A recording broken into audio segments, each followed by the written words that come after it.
다음 중 5년 안에 임플란트 확률이 가장 높은 사람은 누구일까요? 우리 5번부터 거꾸로 볼까요? 이 약물고 공부하는 공시생, 왠지 양치할 시간도 아까우니 공부만 할 것 같아서 그렇고, 고중량 중독 헬스 트레이너, 뭔가 이를 꽉 무니까 부러져 갖고 임플란트를 할 수도 있겠죠. 대형 치과병원 치위생사 선생님들, 하루 종일 말하는 콜센터 직원, 입이 건조하겠죠? 건조하면은 당연히 입안에 치주염이나 충치에 조금 더 이완될 확률이 높은 건 맞으니까 그럴 수 있을 것 같고, 1번 응급실 당직의사, 병원에 있으니까 많은 혜택을 받을 것처럼 느껴지고, 그래서 보통 의사분들은 검진도 되게 또박또박 잘 받고, 좁혀가면 치과도 있으니까. 가장 높은 사람은 그럼 누구일까요?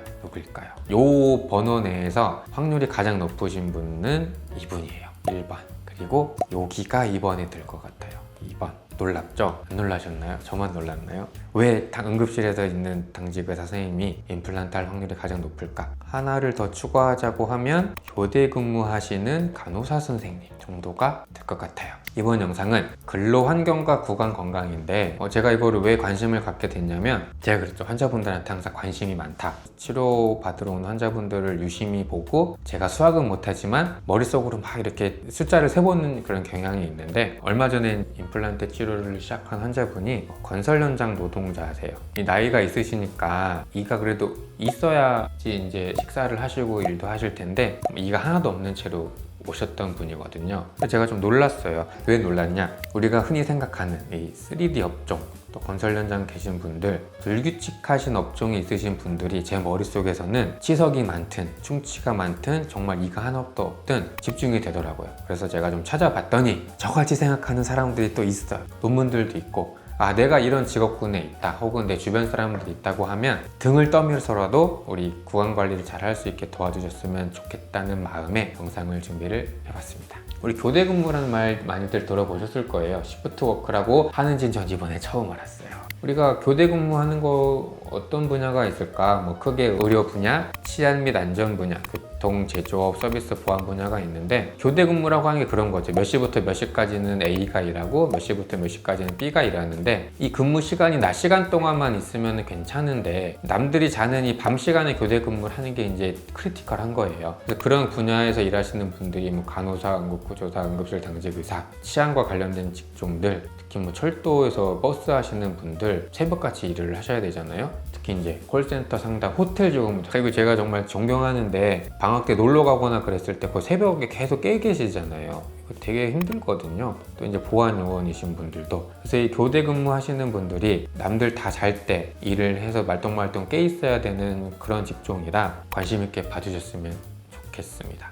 교대 근무의 특징, 규칙적인 생활 리듬이 당연히 어렵죠. 왜냐면 예를 들어 A라는 사람은 계속 낮만 일하고 B라는 사람은 계속 밤만 일한다, 이러면 이 자체도 규칙적일 텐데, 사람이 이럴 수 없으니 이제 퐁당퐁당 뭐 며칠에 한 번 일해갖고 또 근무를 짜야 되다 보니 규칙적일 수가 없고, 수면 부족하죠. 밤새 일해놓고 집에 갔더니 햇빛이 짱짱하니까 당연히 잠이 또 못 자죠. 그러다 보니 만성질환 발병 위험이 증가하다고 하는데, 과연 정말 과학적으로 교대 근무하시는 분들이 만성질환에 노출이 되어 있을까? 대답을 해드리면 참 좋을 것 같아요. 그래서 제가 이거랑 관련돼서 또 많은 이야기들, 또 자료들을 찾아봤는데, 우리 하루주기 리듬 다들 알고 계실 거예요. 해가 뜨고 해가 지면서 우리 몸이 이제 유전적으로 뭐가 이렇게 조절이 돼요. 그런데 우리 캐캐묵은 내용이긴 하지만, 우리 아침형 인간, 저녁형 인간이라서 아침형 인간 부류는 아침에 뭔가 집중이 잘 되고, 저녁형 인간 올빼미들은 새벽에 일이 막 잘 된다, 이래서 어떤 것도 뭐 중요하지 않다, 본인 타입에 맞는 타임에 일어나서 일을 해라. 그런데 이거는 아닌 것 같아요. 외국에서 어떤 논문에 다른 거 다 필요 없이 다 제쳐두고 아침형 인간이랑 저녁형 인간의 이 스트레스 지수랑 뭐 만성질환 이런 거 찾은 논문이 있는데, 압도적으로 저녁형 인간들이 높아요. 내가 실제로 집중할 수 있는 시간은 밤일지언정 내 몸이 타고난 서카디안 리듬은 거기에 이제 유배되고 있다는 거죠. 이 하루주기 리듬이라고 하는 거는 대부분 분자 수준으로 정해져 있는데, 이 빛이 눈에 들어가면은 뇌에서 이제 신호를 받게 되고 세포, 분자 수준에서 이제 조절이 되는데, 이 하루주기 리듬을 조절하는 데 있어서 핵심적인 이 성분이 멜라토닌이에요. 멜라토닌이 색소잖아요. 단순히 뭐 점을 만들고 침착시킬 줄만 알았던 멜라토닌이 우리 몸의 하루주기를 조절하는 되게 중요한 역할을 하고 있다. 이렇게 뭐 멜라토닌 뭐 리셉터만 해가지고 시상하고 해서 멜라토닌이 만들어져 갖고 신호 전달 경로가 활성화가 되는 거죠. 이게 멜라토닌 핵심 역할을 하는데, 멜라토닌이 도대체 무슨 역할을 하냐? 서카디안 리듬, 하루 주기 리듬도 조절을 하고 항산화, 이거 저번 영상에서 말씀드렸잖아요. 치주 질환과 관련 대부분의 전신 질환은 혈관성이고, 이 혈관에서 뭔가 스트레스가 받으면 이게 활성화산소가 만들어져서 내피세포가 활성화되고 염증 물질이 만들어져서 안 좋아진다. 근데 이 멜라토닌이 프리라디칼이라고 하는 반응성이 좋은 원자 분자 물질들을 조금 억제한다 이건 거죠. 그리고 항염 작용도 하고 안티캔서까지 가기에 제가 공부하기 양이 너무 많아서 항암 작용도 가능하다고 하는 논문이 있던데 제가 여기까지는 준비를 못했습니다.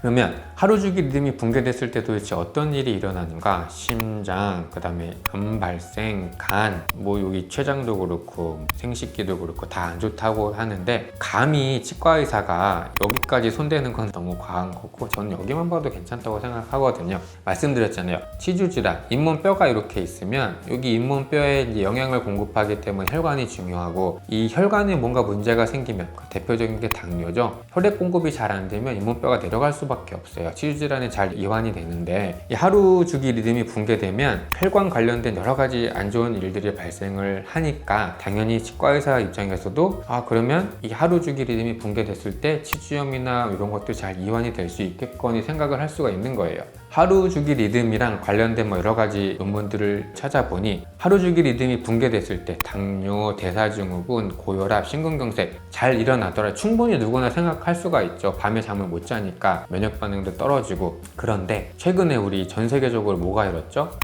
코로나 이후에 하루 주기 리듬과 관련된 걸 또 의학자들이 조사를 해보니 감염 위험이 일반 호흡기 감염보다 훨씬 더 높대요. 그럴 수밖에 없죠. 상식적으로 생각해보면 이 하루 주기 리듬이 무너진 사람들, 특히 병동 간호사분들, 의사 선생님들, 보안 요원분들 면역이 떨어지고 저항성이 떨어지는데, 이 코로나 바이러스는 일반 호흡기보다 감염력이 높았잖아요. 그러니까 당연히 나타날 수밖에 없는 결과인데, 논문을 보면 증명은 되었다. 그래서 하루 주기 리듬과 치과적 질환을 생각할 때는 항상 이 혈관 문제를 빼놓을래야 빼놓을 수 없고, 혈관 문제가 일어나면 치주 질환으로 이완될 수 있기 때문에 우리는 하루 주기 리듬 거슬러 올라가서 근로 환경에 대해서 살펴볼 필요가 있다고 생각을 해요. 그래서 일본에서 이제 인터넷 서베이로 이렇게 해갖고 남성들에서 데이타임에만 일하는 사람이랑 나이트 시프트 사람들이 구강 건강이 어떤지 조사한 논문이 있는데, 구강 상태를 직접 평가를 해본 거예요. 해봤는데 잔존하는 치아 개수가 보면 연령대에서 50에서 69세, 30에서 49세 상관없이 토탈로 보면 밤에 근무하시는 분들 치아 개수가 더 적은 거예요. 밤 근무하시는 분들의 구강 상태가 많이 안 좋다 이렇게 생각할 수 있고, 충치도 마찬가지죠. 충치도 보면 통계학적으로 유의하게 밤 근무하시는 분들 충치 개수가 훨씬 더 많고, 그 다음에 징지발 블리딩, 피가 나는 거, 그래서 봤을 때 밤 근무하시는 분들이 개수도 훨씬 더 높더라. 유의미한 거죠. 구강 건강 우리가 크게 큼직막하게 보면 대부분 뭐예요? 충치랑 풍치, 치주염인데, 나이트 근무하시는 분들이 요 두 개 수치에서 압도적으로 지금 높다고 하니 안타까운 통계 표라고 생각을 합니다. 이것도 조금 재밌는 내용인데, 브러시스 twice or more per day, 하루에 2번 이상 양치하는 비율이 밤 근무하시는 분들이 하루 2번 이상 양치지를 못하고 있다. 안타까운 거예요. 그래서 왜 도대체 그러냐를 또 통계적으로 처리를 해봤더니, 너무 바쁘다, 내가 너무 바빠서 하루 2번 이상 양치를 못한다, 덴탈 클리닉에 정기적으로 방문하지 못한다 라고 말을 했던 것조차 통계적으로 유의하대요. 그러니까 이 논문을 쓴 데이타임에만 일하는 분들과 나이 시프트 오피스 워커에 대해서 젊은 조사를 했더니 충치, 치주 관련된 지수도 나이트가 훨씬 더 높고, 안타까운 이유조차 물어봤더니 바빠서 그랬다. 그리고 이제 BMI 지수가 이제 조금 통계학적으로 유의하게 차이가 났는데, 밤 근무하시는 분들이 BMI 지수가 굉장히 높게 나왔거든요. 그 말은 뭐예요? 대사질환에 관련된 가능성이 높다는 거죠. 당뇨, 비만, 더 안타까운 결과가. 그 다음에 이거는 조금 어렵더라고요, 논문이. 근데 이제 굉장히 괜찮은 논문인데, 교대 근무하시는 분이 치주질환에 이완되는 거는 맞는 것 같아. 근데 과연 어떤 게 매개인자로 작용을 할까를 통계적으로 분석한 논문이 있는데, 사실 어떤 인자가 중요한 인자로 작용하느냐 그 자체가 중요하다기보다 시프트 워크로 일하시는 분들 치주염이 높다는 거를 아는 것 자체가 중요한 논문이에요. 그래서 보면 치주염에 걸리는 그룹과 치주염에 걸리지 않은 그룹을 봤을 때 그 그룹 내에서 이미 치주염에 걸리는 사람들의 빈도가 이미 훨씬 더 높아요. 더 높은데 시프트 패턴 중에 나이트 근무를 하시는 분의 오드 레이쇼가 2.0이거든요. 그 말은 치주염에 걸린 이 집단 내에서 이 시프트 패턴을 가지고 우리가 통계를 처리를 했을 때 나이트 근무인 분들이 그렇지 않은 이 데이타임인 분들보다 2배 정도 치주염에 이완될 확률이 높다는 거예요. 유의미한 통계죠. 이 시프트 워크를 하는 사람들이 치주염에 잘 걸리는 거는 알겠는데 그러면 어떤 매개 변수가 있을지를 이제 또 통계 처리를 막 해본 거거든요. 보세요. 시프트 워크를 하는 사람들이 그 오드 레이쇼가 1.2라는 말은 시프트 워크가 아닌 사람들보다 22% 정도는 치주염에 걸릴 확률이 높다는 거예요. 그런데 그 시프트 워크의 패턴을 이브닝이냐 저녁 근무냐 완전 밤 근무냐 순환 근무를 하냐 일레귤러 불규칙하게 근무를 하냐에 따라서는 크게 변동이 없어요. 그러니까 그 말은 교대 근무를 하냐 안 하느냐의 여부가 치주염 이완에 더 중요한 거지 교대 근무의 어떤 패턴에는 크게 영향을 받지 않는 것 같다. 그래서 뭐 여기에 어떤 여러 가지 뭐 양치질을 하냐 체크를 하냐 담배를 피냐 이렇게 뭐 유한 요소들을 넣어봐도 그 오드 레이쇼가 크게 변하지는 않는데 여기에 백혈구 수치를 넣으니까 통계적으로 조금 유의하게 시프트 워크에서 치주염에 걸리는 사람들 수가 확 줄게 나오는 거죠. 이렇게 이 논문의 저자들은 시프트 워크와 치주염 사이에 이제 백혈구랑 관련을 조금 시키더라고요. 정리를 해보면 오드 레이쇼 값이 낮아졌다는 거는 설명된 효과가 있다는 거예요. 그러니까 이 표를 다시 보면 어떤 그 통계 처리를 할 때 이 모델 분석에 백혈구 수치를 넣었더니 오드 레이쇼가 떨어졌다. 그 말은 백혈구 수치를 넣었더니 어떤 설명할 수 있는 효과가 있다는 거예요. 그래서 해당 모델에서 이 백혈구 수치가 교대 근무, 치주 질환의 경로를 일부를 차지를 하는데 여러 가지 매개 변수들, 투스브러시, 체크업, 스모킹 이런 것들보다 감소하는 수치가 가장 큰 걸로 봐서는 백혈구 수치가 가장 큰 영향을 미치는 것 같고 그 다음에 이 표도 또 중요한데 시프트 워크와 관련을 해서 이 오드 레이쇼 비율을 보니까 1.19죠. 교대 근무를 하면 치주염에 걸릴 확률이 10% 정도도 높은데 에이지를 나눠서 보니까 45세가 되면 1.42가 돼버리는 거예요. 45세 미만에서는 별로 차이가 안 나는데 45세 이상 시프트 워크 교대 근무하시는 분들에서는 오드 레이쇼 값이 확 증가해 버린다. 이 논문의 저자들은 45세 이상 교대 근무자들 그리고 또 통계 처리를 한 거 보면 이 시프트 워크에서 45세 이상인 사람들에서는 오드 레이쇼가 확 증가하는데 그 교대 근무하는 패턴을 따라 또 분석을 해보니까 45세 이상에서 불규칙하게 일하는 사람들이 치주염이 이완되는 퍼센티지가 확 올라간다 이 말인 거예요. 아까 여기서 봤을 때는 교대 근무하는 것 자체가 영향을 미치지 교대 근무 패턴 자체가 치주염에 큰 영향을 미치지 않는 걸로 나타나는 것처럼 보였는데 이 통계 처리를 막 하다 보니 나이를 요소를 넣어 보니까 45세 이상에서는 불규칙적으로 일하는 교대 근무자들의 치주염이 이완될 확률이 높아졌다 이런 거죠. 고령화 시대가 되면서 이제 제가 보면은 옛날에는 이제 정규 퇴직하신 분들이 미래 준비를 못 하시고 자녀들 막 교육하시느라 다니던 회사를 그만두고 비정규직 패턴으로 막 이렇게 가고 있는데 제가 이제 좀 보니까 걱정되는 거는 이 45세 이상 분들도 물론 논문을 보면 위험하지만 젊은 세대들에 있어서 정규직보다는 이제 시프트 근무가 증가하게 될 거고 일자리가 부족해지면서 불규칙화 될 거니까 나이가 젊을수록 이 치주염에 또 이완될 확률이 있겠구나 또 이런 생각을 하게 되더라고요. 여기까지는 근무 패턴과 관련된 그런 내용들이었는데 근무 시간 자체 내가 하루 8시간 일하는지 근무 시간 자체도 우리 구강 관련된 습관들 예를 들어 근무 시간이 너무 기니까 너무 바빠서 양치질을 못해 치실을 못해 이런 거에 영향을 미칠 수 있잖아요. 그래서 관련된 또 논문이 있어요. 보니까 일하는 시간이 증가할수록 체크업이나 양치질 하거나 이런 오드 레이쇼 값이 감소를 해요. 그 말은 근무하는 시간이 길수록 못한다는 의미예요. 간단하게 설명을 하면 직업의 종류를 보면 화이트 컬러를 기준으로 했을 때 서비스 직군이나 블루 컬러가 되게 힘든 직종이잖아요. 거기로 갈수록 안 좋아요. 체크업 하는 빈도가.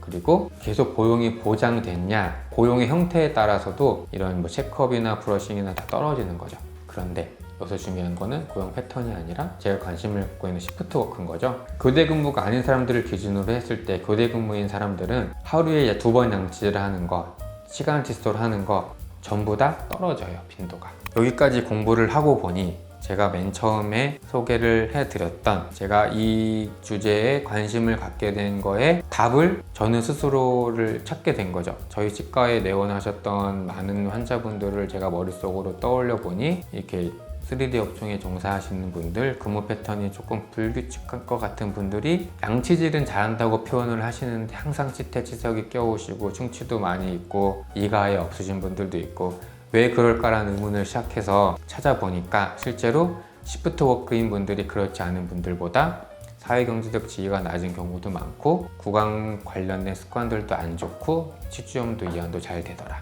이건 과학적인 내용입니다. 제가 우기는 게 아니에요. 그래서 장시간 근무 시간은 좋지 않은 구강관리 습관과 관련이 깊어요. 뭐 장시간 근무, 그다음에 시프트 워크를 하시는 분들은 구강 건강 행동 개선을 이제 목표로 한 노력이 필요하다고 하는데 제가 답을 못 정하겠더라고요.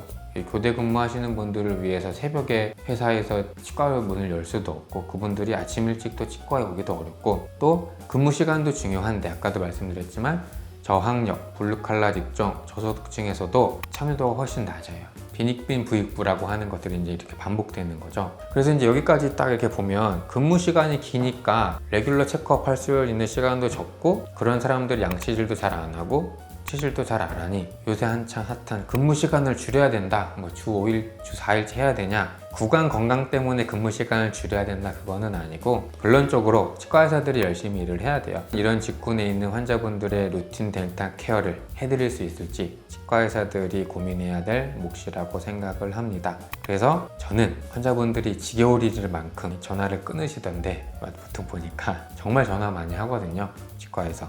오세요 검시 정기검진 받으러 오세요. 문자도 보내드리고 제가 이제 이렇게 정책을 좀 정한 이유 중에 하나가 그렇게 관심을 가져주고 가끔 가다가도 문자를 보내주면 한 번씩은 이게 인식이 되더라고요. 아, 내가 한 번은 가야 될 텐데 바빠서 또 못 가고 있구나. 그런 역할이 중요하지 않을까 싶습니다. 그래서 이번 영상은 뭐 무겁다면 무겁고 어둡다면 어두운 주제일 수 있는데 근로 환경이 이제 교대 근무이고 근무 시간이 길수록 구강 건강이 안 좋은 거는 맞는 것 같아요. 영상을 보시고 본인이 혹시 해당하시거나 주변 분들이 그렇다고 하시면 등을 떠밀어서라도 자주 치과에 갈 수 있도록 서로 노력하는 게 중요한 것 같습니다. 감사합니다.